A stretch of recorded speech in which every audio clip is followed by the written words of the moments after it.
It's Judy on the radio, building dreams and achieving more, telling it just like it is. Most of all, keeping it real. Are you ready for real talk?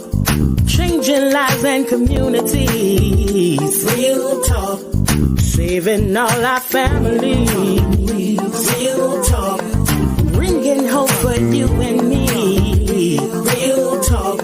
Real talk with Judy. Real talk with Judy on the radio. Real talk with Judy. Real talk with Judy on the radio.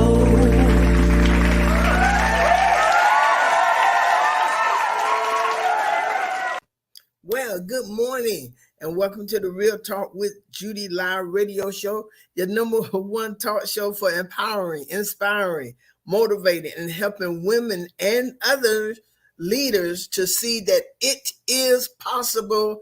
You have to see it before you see it, or you never will see it. And that's Real Talk. I am Dr. Judy, your Real Talk host. And I'm here with my amazing co-host.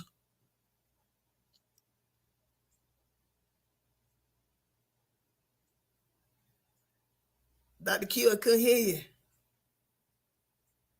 Hey, guys. But I'm here with my amazing co-host, Dr. Q. And y'all, we are excited. Y'all can tell that we really do enjoy being with each other. And we do. And we enjoy bringing this show to you every Tuesday morning at 11:30 a.m. right here on Hallelujah 95.3 FM. It is a beautiful day here in Tallahassee on this beautiful July the 5th. And I hope y'all had a good, safe time yesterday eating your barbecue and your hot dogs and your crabs and hamburgers and the firecrackers and all that. Dr. Q, did y'all have a lot of firecrackers and fireworks and all that crazy? Of course. My kids are rowdy.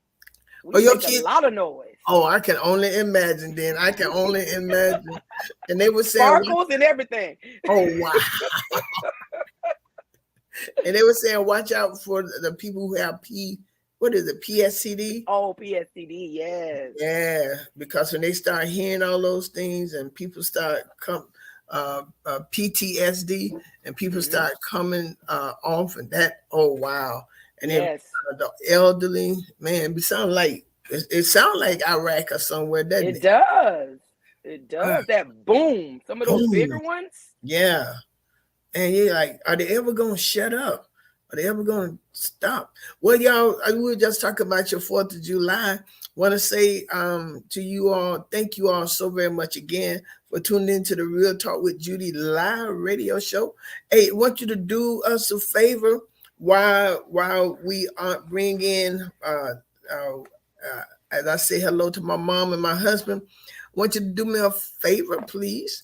Go ahead and text and call and tag. For those of you on Facebook, go ahead and tag. YouTube, go ahead and tag. Those of you on the radio, if you would, or if you're sitting at your computer, go ahead and email somebody, text someone, and just get them on the show today, okay? Because today we're going to celebrate and talk to an amazing young man. And y'all already seen the flyer, but we're going to talk to him. I'm going to bring him in just a little bit. So I greet my mama. Y'all go ahead and get the people on. Okay? I want to say hello to my mama, Mother Dr. Irma Hunter Wesley, there in Fort Lauderdale, Florida. Hey, mommy. So glad to see you on. And as I always remind everybody, she is still my trusted advisor and mentor. She really is. Love of my heart. Just absolutely love her.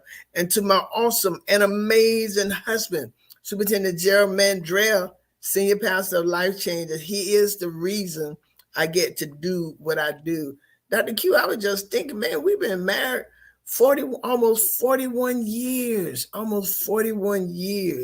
Man, I'm absolutely excited. And too, one of the greatest, but the greatest for me, marketing director, and that is Priscilla John Louis. She leads my team and she helps me to deliver an award-winning show every Tuesday And whenever I do whatever I do, she helped me do it well. And I want to say thank you, Priscilla, and to you, to you, to you. And this is ever that keeps me coming back. You keep me and Dr. Q and I coming back with enthusiasm about your success and your feeling your God-given vision. So thank you once again for tuning in to the Real Talk with Judy show. To all of the business partners who's been scrolled down beneath, want to say thank you so very much for your investment in the show and for believing in what we do. So listen, so we're getting ready for our show.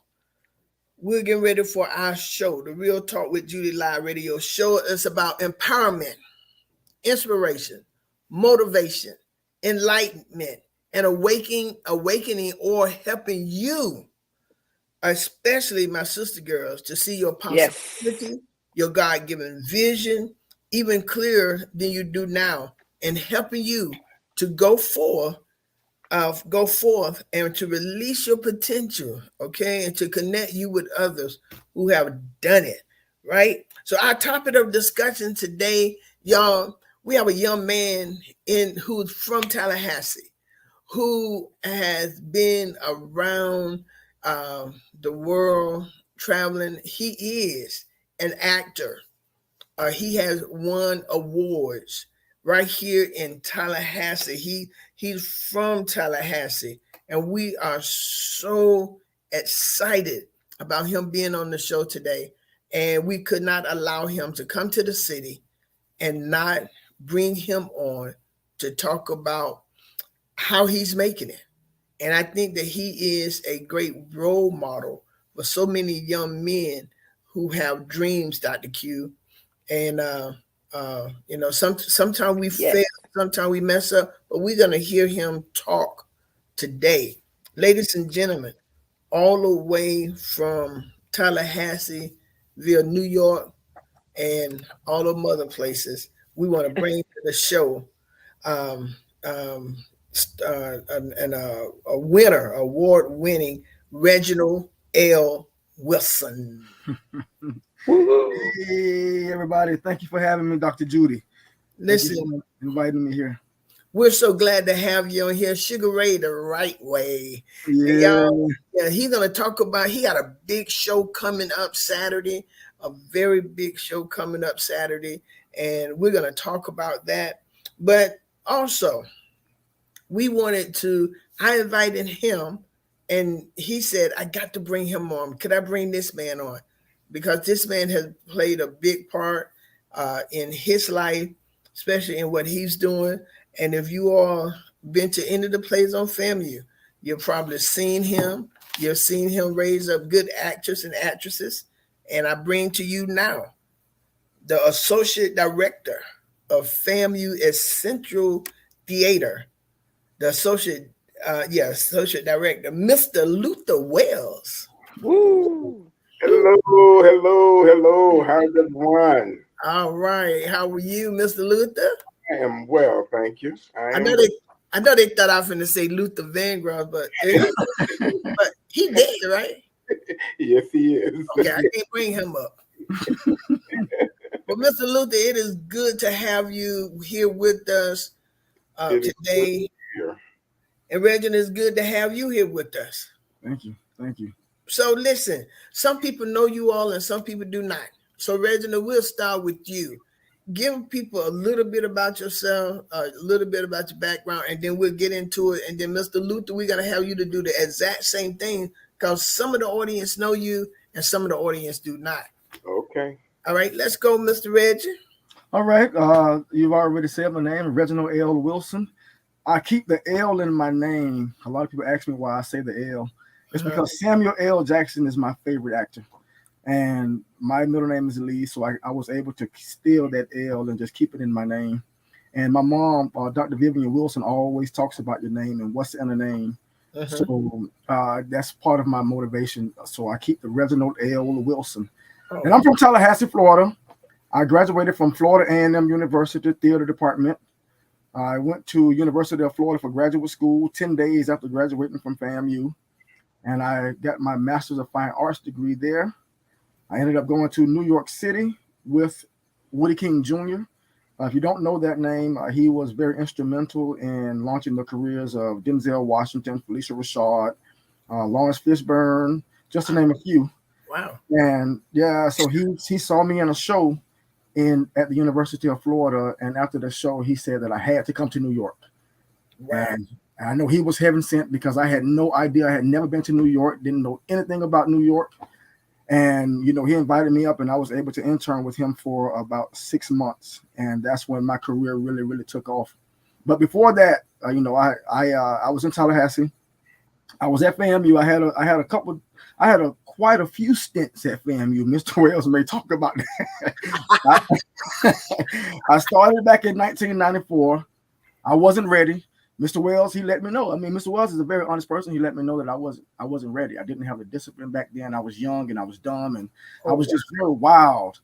So I left our FAMU and I went to the Marine Corps. And I came back to FAMU and I told Mr. Wells I'm ready. At least I thought I was, but I was still a little wild. And when I came back to FAMU, I was the mascot. And I was one of the memorable mascots because I was the mascot that was bringing on the stuffed animals of the rival teams that we were playing. And, you know, I would destroy those mascots because I was still wild. I was destroying those mascots and beating them up on the field. And then I got into a couple of fights with the mascots. And Mr. Wells, you know, Mr. Wells was always that rod of correction. He would always tell, well, Reggie, you know, you got children watching you. You know, you got youth watching you. You know, you have to be that role model. And Mr. Wells was always in my ear. And I ended up getting married, and then I left school again, and I was gone from school for about 6 years this time. And then I went back to Mr. Wells, and I said, Mr. Wells, I got to finish. I have to get my degree. I have to finish this. And this was back in 2006. And Mr. Wells was always in my corner. He never said, well, Reggie, you done tried this, you done tried this, you done been here, you done been out.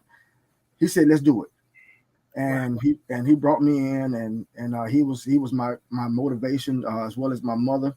I mean, he was my motivation, even though the trials and the tribulations that I'm sure we'll talk about later in the show, the trials and tribulations that I experienced, Mr. Wells was always right there. So I ended up, you know, finishing school, then hit the grad school scene, then I hit New York, and I started winning awards. I remember telling Mr. Wells, I'm going to be big when I get to New York. Like, I'm going to go and blow up.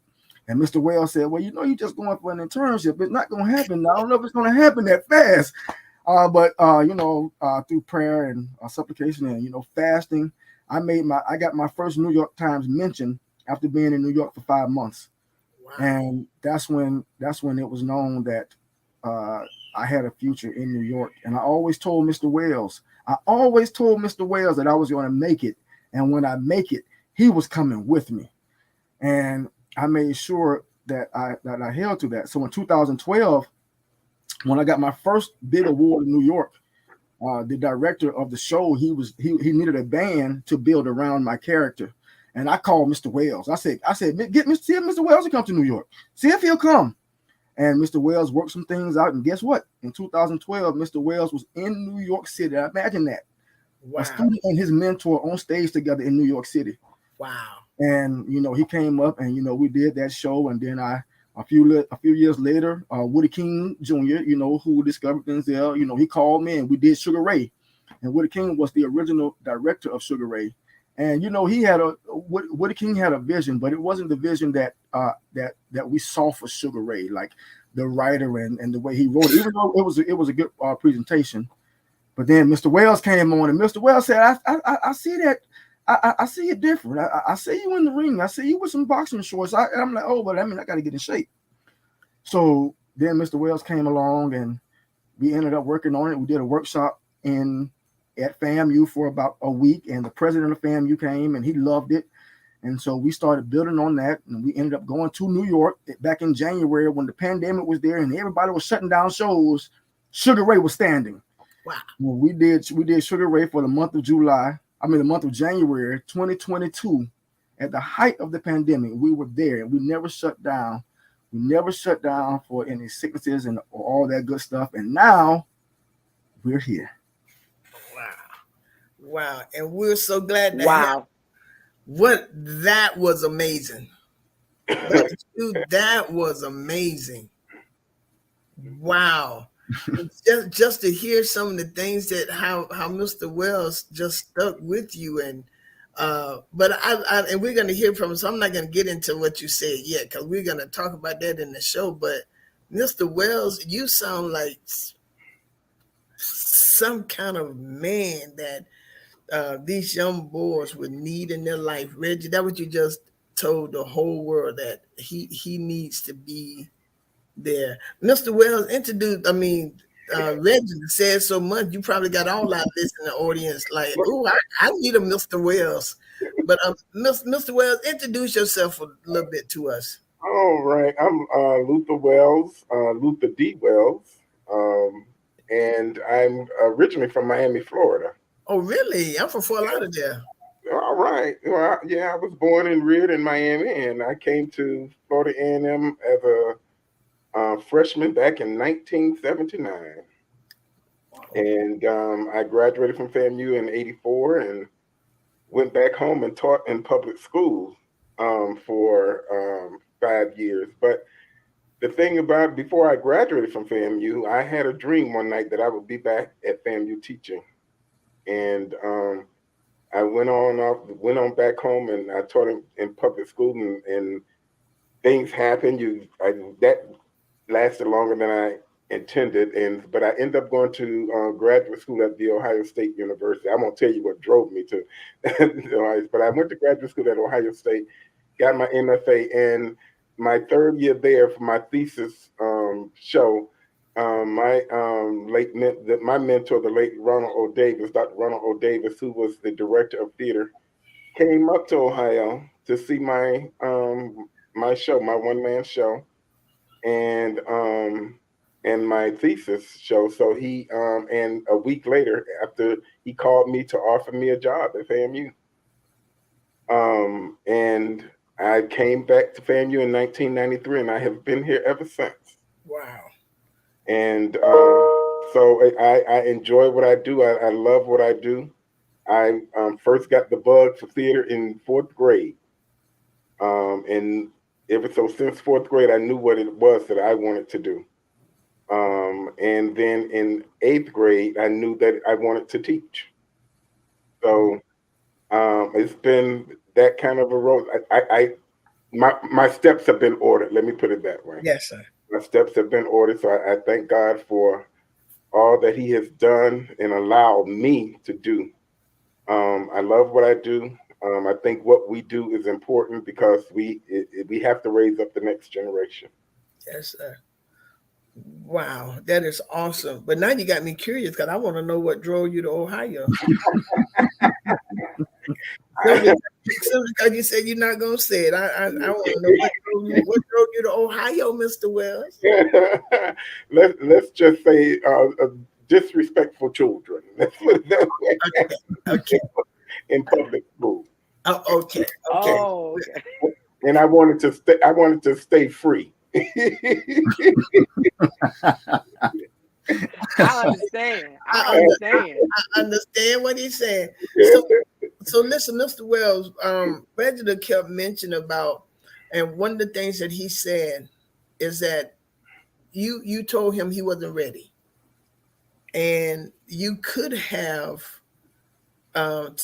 just really kept him going on where he was. Mm-hmm. What caused you to speak truth to that young man? Because sometimes people don't want to say you're not ready or this is not you. What caused you to do that? Well, I guess that's part of it's the way that I was raised. Truth and honesty. And I don't think as educators, I don't think it does us any good. It doesn't do a student any good if we aren't open and honest with them. It's important for us to be transparent. And in our business, what we do as artists, it's a discipline. Theater is a discipline. So it requires one to be disciplined, to be able to focus and put in the work, whether you're working with a coach or you're working alone. And so I think being able to be transparent and understand that he was at a place where he he didn't have the discipline that it took at that particular time. But thank God he, and as I say, just as my steps have been ordered, his steps have been ordered as well. Yes. And so too often we try and go against the grain. We know our ways are not God's ways, it takes going through stuff oftentimes, but it's the stuff that we go through that make us strong. We are where we're supposed to be at each stage. I believe that we are where we're supposed to be at each stage of our life. We may look at a situation and say that it's it was a bad situation, but everything, I believe that everything happens for a reason. But it's on us to sit down, to think about, and what am I to take away from this situation? What am I to take away from this challenge, this problem, this situation, and learn from it. And I think too often we don't do that. We're so busy just going that we don't allow ourselves to just think. Wow. To sit down and think and listen to that wee small voice. Wow. And so I guess that's a long answer to your No, that's just I guess it's just innately who I am. Oh, that is awesome. And I think we have to get to that place where we can just sit down and think. It is a discipline. And y'all can already hear, talking with Reggie and talking with Mr. Luther, y'all better get a pen and paper, because these guys are dropping some good nuggets, some good look at Dr. Q. By the time she finished, she's gonna have a 10-page journal or 11-page journal. Reggie, and what made you stop and listen? Or did you? How did you handle that truth? Well, I was bad. I mean, I'm just, I was a child. When I went into college, I went right at 17. But before then, my parents had a house built, and I didn't move in with my parents. I stayed at the old house with my two older brothers, so I got into troubles, and I was kind of, my parents were still strict. Like, my dad would still come over there and beat me if he needed to, but I had more freedom, and I was wild, and I was just rambunctious, and nobody could tell me nothing except Mr. Wells. And I never understood it, because Mr. Wells was the type of voice that stops you in your tracks. Mr. Wells was the type of voice that, okay, you might be the star. Okay, you might be the mascot, and everybody might be praising you. But what are you really getting out of it? Like, what's your end game? What are you leaving? What trail are you leaving for those who are looking at you? And Mr. Wells was and is one of the most bluntest, straight up people that you will ever meet.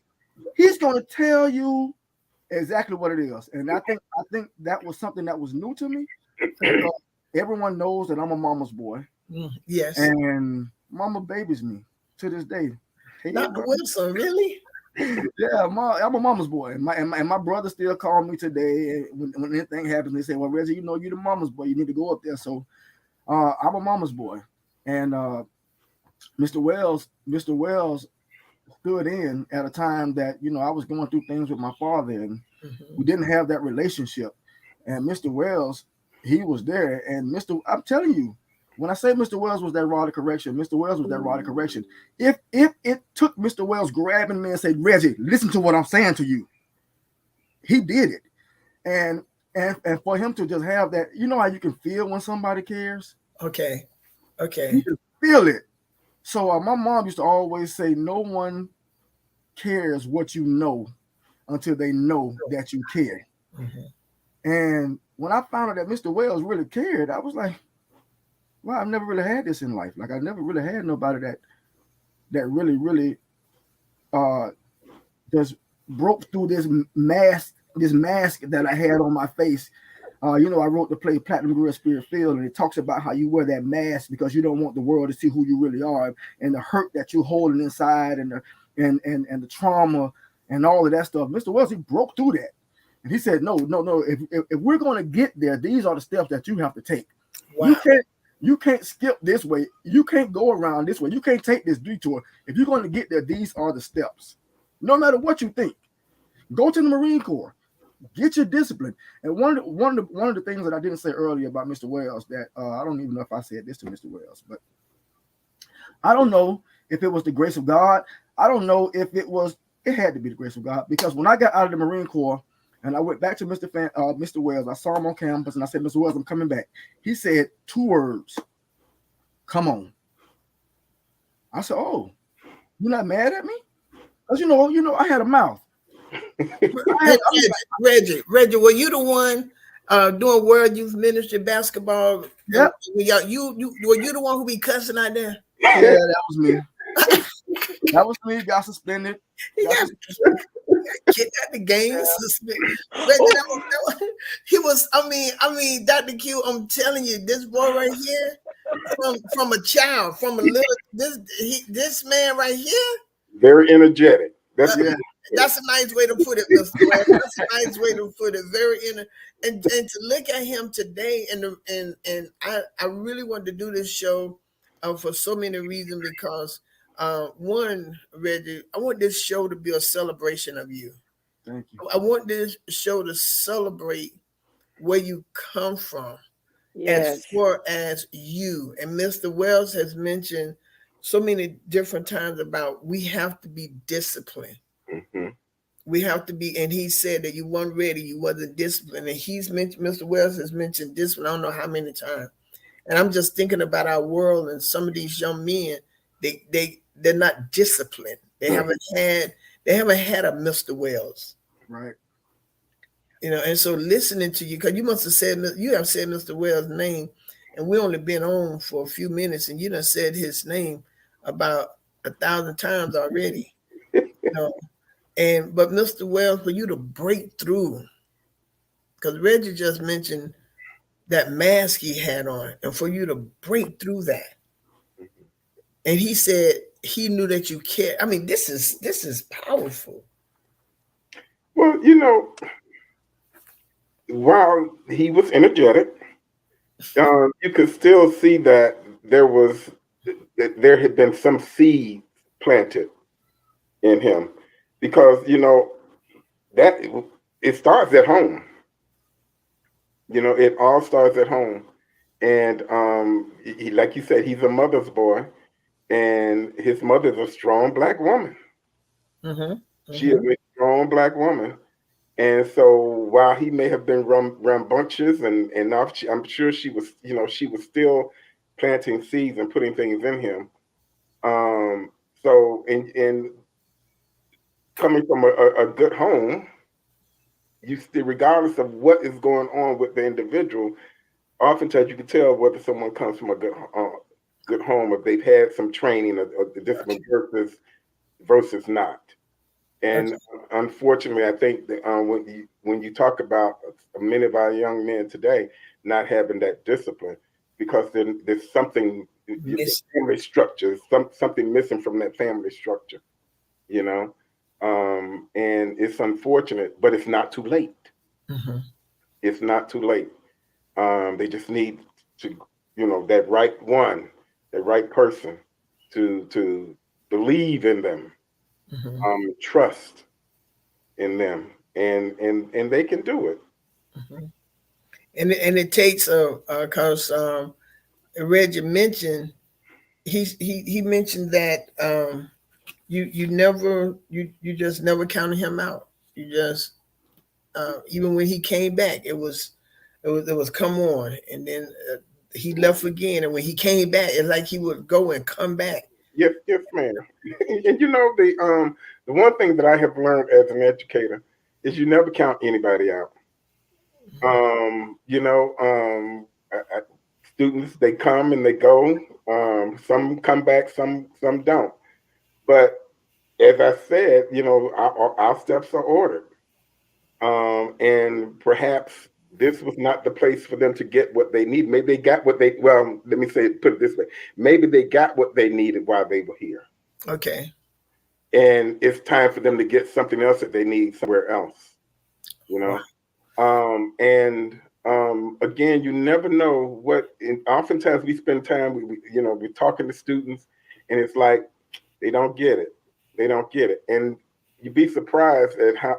At least my experience has been. I've had several students come back, and while I'm thinking they're not getting, they're not listening, they come back and they tell me things that I said and I've done. I say, oh, okay. So you weren't listening. You weren't getting. But it's all about maturing.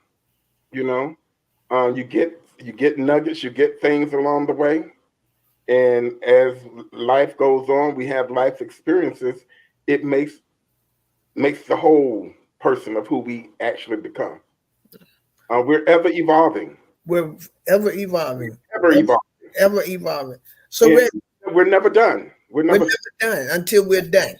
Exactly. That's and done mean we gone from here. Right. Yeah, take us out and not the other. Yes. And so, Reggie, when did it come to you? Okay, at what point? Because we know you said you got married and all of this. At what point? And I know you arrived in New York in January of 2011 to work with Woody King Jr. Okay. At what point did you decide? Because you done mentioned, you're the bad boy. You did this, you did that. But what point did you decide that it was time for Reggie to become that disciplined man, or to go after what he wanted in a more mature, disciplined way? Do you remember that time? Oh man. So let me tell you what happened. I was running with a group of guys, and it wasn't the best group of guys. And Mr. Wells knew all about this. I mean, like I told you, Mr. Wells knows everything. And I was running with this group of guys, and we were getting into trouble and going in and out of jail, and not for a long time, just in the holding cell till Mama came and got me out, because I didn't want to go to jail, but I was in trouble. And I remember I prayed to God, and I never forget this prayer. And I said, God, I'm ready to focus on what I'm supposed to do in life. And I think that this was close around the time that I had just gone to Dr. Mandrell's church, and she prophesied to me. And when she prophesied to me, I was like, wait a minute, hold on. Why you know all of this? Wait, because I remember specifically because she had me standing in her church, and she told me to raise my hands up in the air, and she said, now jump. And I jumped. She said, jump higher. So I jumped higher. She said, jump higher. And I was jumping so high that I started like touching the roof. And she said, jump. And I was pushing the roof up, and she was, I'm getting chills. She was telling me, she was saying that this is what's going to happen with your career. And I'm like, how? I'm a bad boy. I done did all this. This is not going to happen. But I remember praying, and I remember saying to God, I need to walk with you. I need to focus on you. I got these guys in my life, and no matter if I try to witness to them, like I can't get through it. I need to be able to walk with you. I need to be able to focus. I need to be able to go back to school. I need to get back in school so I can fulfill what it is that you have me to do. And long story short, my running mates were arrested and put in jail on the exact same day in two total different cities. Wow. And when it happened, I was driving home, and God was saying to me, now this is what you asked me for, and let me see what you're going to do with it. So I went home back to Tallahassee. I'm still shook. I'm shook. I like, how does this happen? And I just started writing. And I wrote a play called The Rapture. And The Rapture was a comedy but it was a serious comedy, and it talked about, no, let me rephrase that. The play that I wrote was Platinum Grill Spirit Field, and it was a play that talked about the gangster and the guy who had the grill in his mouth, because that's what I had. I had the grill, I had the Joe dreadlocks, and I had the baggy clothes. And the play spoke about what that mask was, and the reason why I had those goals in my mouth, and the reason why I had those dreadlocks, and the reason why I had those baggy clothes, and it was because I was trying to hide that I had as a child. I was abused as a child, I'm not saying like my mom, my dad, but I went through some abuse, and I was teased about it, growing up, and so I had to put that tough guy image on. I had to put it on.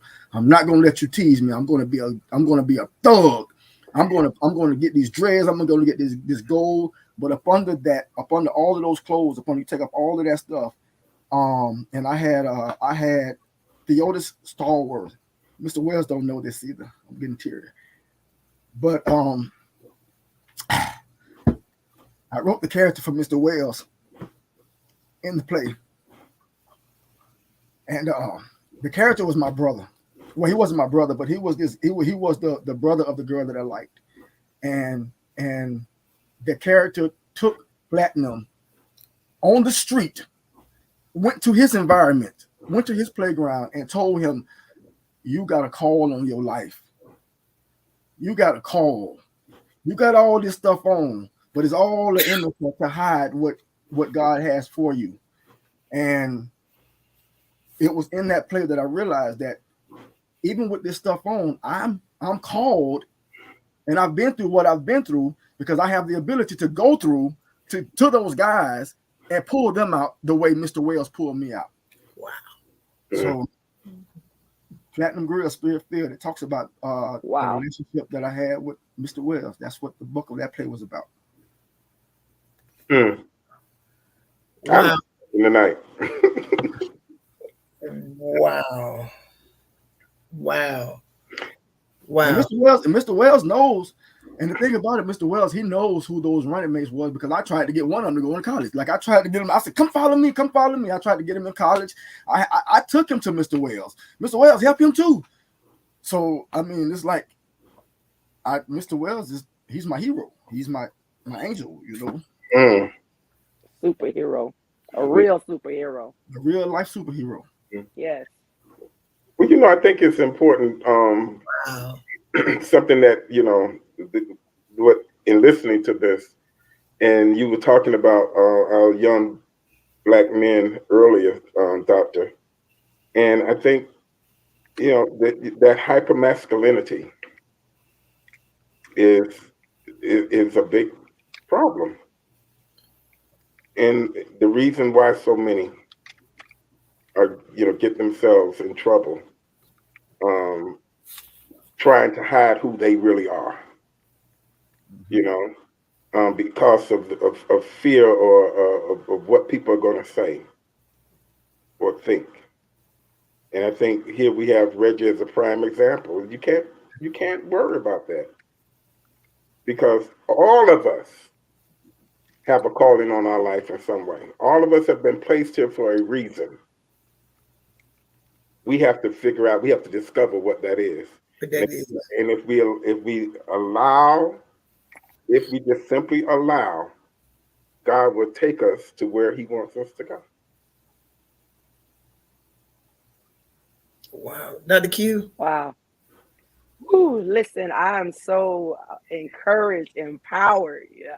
I mean, this is so phenomenal. One of the things that I know is that if you behold it, you can become it. So there's somebody listening to this right now saying, I can write, or I want to act, or I want to do this. And listening to his story is encouraging them. But I just want to, add bad boy with boundaries. That's the good thing. He was a bad boy, but he had boundaries. And I know his mama. Yes. And I know she don't play. Right. He might be the baby.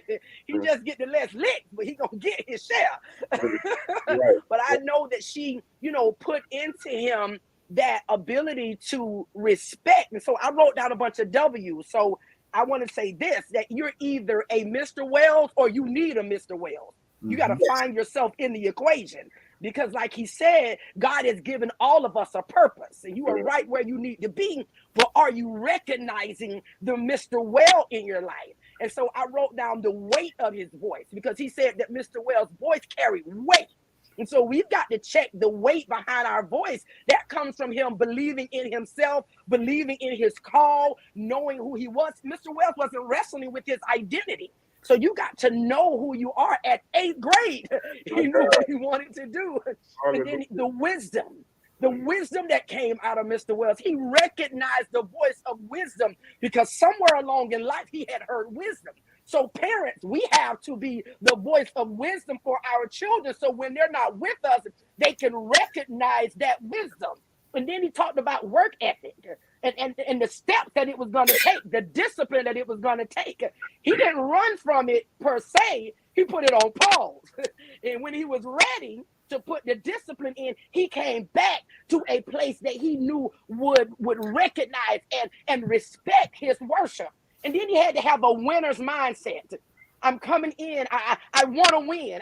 I know I was a bad boy. I know I made some mistakes. I want to rectify some things. I want to make it known that I may have fallen short, but I didn't stay short. And then I said this. I said respect, because the Wells in Reggie called to the Wells for him. The respect that his mother had taught him, or his parents had taught him, caused him to be respectful to the weight of the voice. Because I know if somebody tell me what to do and I don't want to hear who you talking to. I mean, my mama taught me respect. I had a respectful way to be disobedient. I would say, okay, walk away and never do what you say. So he had to recognize the wells. So we have a responsibility to dig these wells in our children, that you are not the biggest mistake that you've made. You are more than your mistakes. There's more to you. And then the worship component, which is where Mr. Wells said, you never count anyone out. We're all created in God's image. There's somebody in us. There's some purpose in us.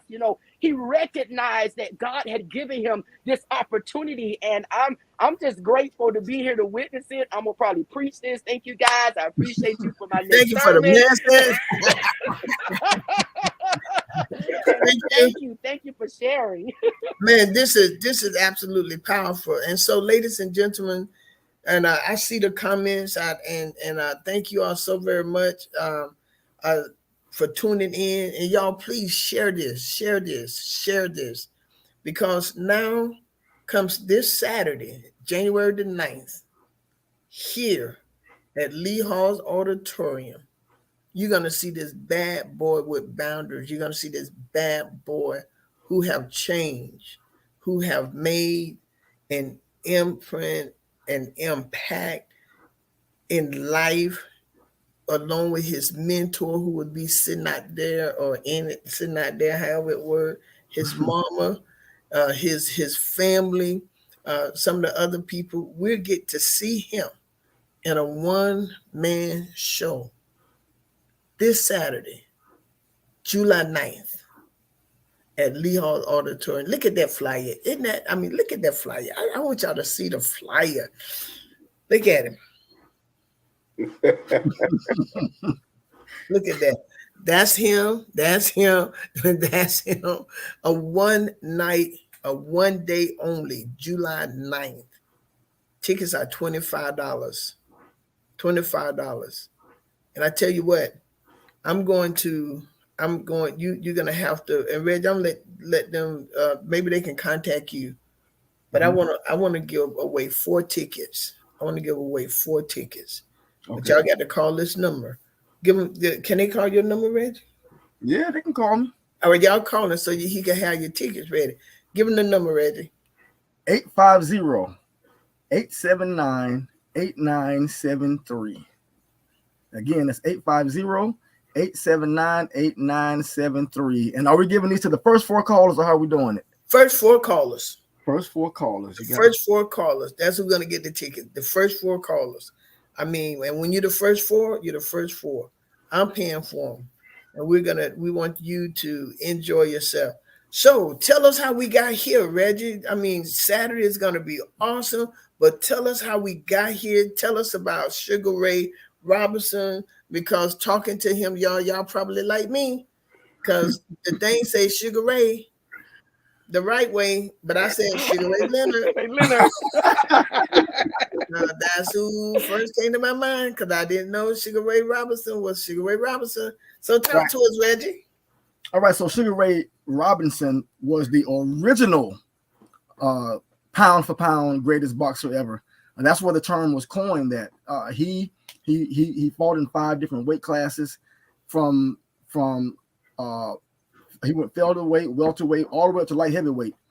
He had, as an amateur, he had 85 fights with 69 knockouts, and 40 of those knockouts came in the first round.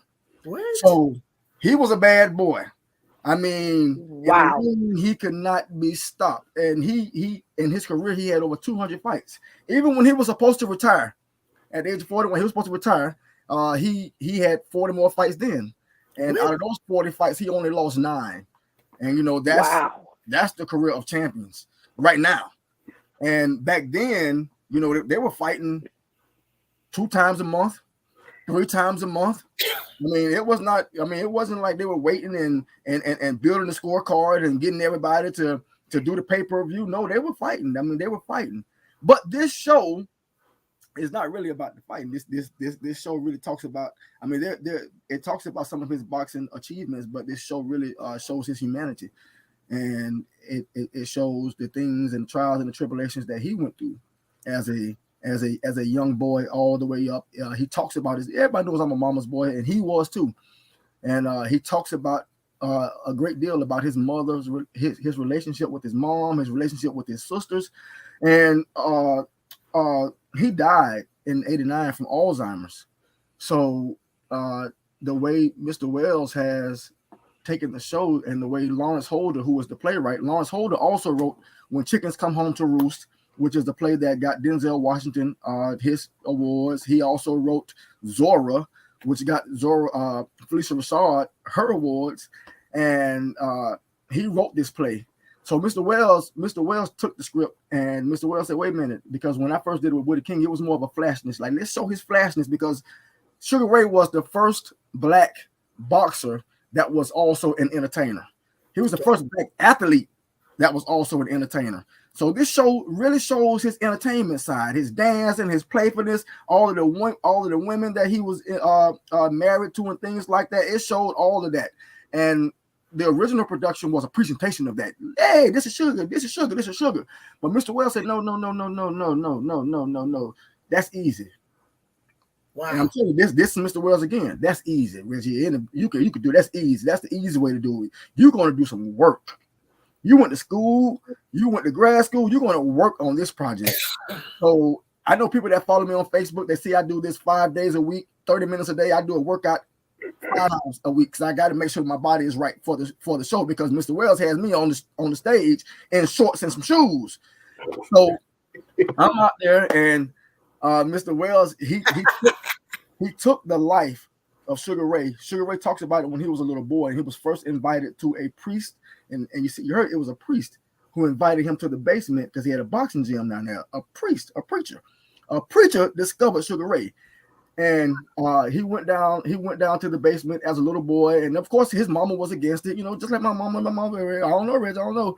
But through life, you know, he went through a lot of trials and tribulations, and then he started suffering Alzheimer's. And Mr. Wells had me do a research, because of course he's a professor. He had me do a research on Alzheimer's and different stages of Alzheimer's and the different effects on the body with Alzheimer's. And Mr. Wells incorporated that with the story, and the way I'm getting chills again. The way Mr. Wells incorporated that with the Alzheimer's. Theater is didactic. It's educational. So Mr. Wells put the education in so we can see the stages of Alzheimer's, because the first few stages of Alzheimer's, we don't know that this person has Alzheimer's. We say, "Oh man, why you forgot that? I just told you that," or "What are you doing?" But Mr. Wells really took the time with the text, with the lights, and with the sound to show the stages of Alzheimer's. So this beautiful show that's going on, and as it goes on, you're like, well, what was that? And it's just like it's just like real life. Like if you've ever had a loved one that suffered Alzheimer's and they go through something, you say to yourself, like, well, what was that? Why did he do that? In this show, as the show progresses, you start to question, why did he just do that? What was that? And then when you get to the end of the show and you've already had the climax and you get to the very end of the show, everything comes together and everyone will be stuck on their seats like, wow, what did I just watch? What did I just witness? I mean, it's beautiful. It's beautiful. The Mr. Wells, he's like you said, he's diehard theater. I mean, he put work into this show. And when you come to see the show on Saturday, you will see all the work that Mr. Wells and I have been working on. We are slated to go back to New York and do the show August 23rd through the 28th of this year. So right around the corner, be back in New York doing another run of the show because they want us back. So, man, that is, God, I hate I'm gonna miss it. I hate I'm gonna miss it. I'll be because it starts at what time? 3 o'clock. 3 o'clock. My plane leave Ohio somewhere around 3:45. Man, this is awesome. This is awesome. So y'all, let's get to the show. Remember the first and I know he probably got calls already, but the first 4 people who call 850-879-8973, you get to go to the show on behalf of the Real Talk with Judy live radio show. We want you to go. We want you to experience Reggie, experience what Mr. Wells has written, how he's written this. Reggie, I felt that as you was talking. Yes. Okay, well, y'all, listen, it's been a good time on this show. It's been, and time goes by so fast when you're having fun. Yes, it goes by so fast. Mr. Wells, say something to us for about a minute. So say something to us. Say, empower us for about give us a Reggie talk. Well, I just and thank you, first of all, thank you for having us. And I certainly encourage folks to come out and see this hometown boy who has grown up here in Tallahassee and has really gone. I'm very proud of him. I'm very proud of the work that he's done. He's gone off and he's done things that people said that he couldn't do. But God. Yeah. And I'll leave it at that. But God. People said that he couldn't do it. But God. But God. Y'all, that's enough to write in the chat. Put on Yes. there. They said But I God. couldn't do it, but God. But God. They said I can't do it, but God. But God. But God. But Wow. What, Reggie, what would you like to say? And I want to say, Reggie, I am so proud of you. From first grade to how old are you now? 45. From first grade to 45, Reggie, I am so proud of you. And I'm glad you didn't allow what was hiding behind the mask to stop you. I'm glad that you kept perseverance until you came to yourself. And we honor you in this city today. I want you to know that the Real Talk with Judy live radio show and all of our audience, we celebrate you. Y'all go ahead and put some claps in there. Celebrate this young man. Celebrate him. Celebrate. Matter of fact, write in the chat and say, Reggie, I celebrate you. Yeah, go ahead and put it in there. Reggie, I celebrate you. I celebrate you. So Reggie, come on. I got about 3 minutes. Go ahead, sir, and say something to the audience. All right, I'm really looking forward to everyone coming to see the show. I think you would love it. I know you would love it. The name of my production company is Faith Steps Productions, and Faith Steps is an acronym, and it also talks about my walk of life. Faith Steps is an acronym to mean forget all impossible thought hindrances as you start to enter promised success. Forget all impossible thought hindrances as you start to enter promised success. Man. Wow. This show is brought to us by the incomparable Wright sisters, which is my mother and her aunts. They came on in New York and they started producing then. They're producing now. The Zeta Phi Beta Incorporated. They're also sponsors. My mom and my sister. They are proud members of the Zeta Phi Beta, as well as my other mama, Novella Franklin. They're all proud members. They're very instrumental.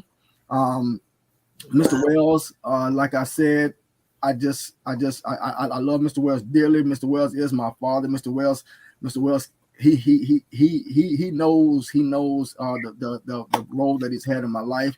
Dr. Judy Mandrell, you already said since first grade. You know, you're my teacher in first grade, and now we're wow. And I just want to encourage. I just want to encourage because, like you said, like Mr. Wells said, they wrote me off.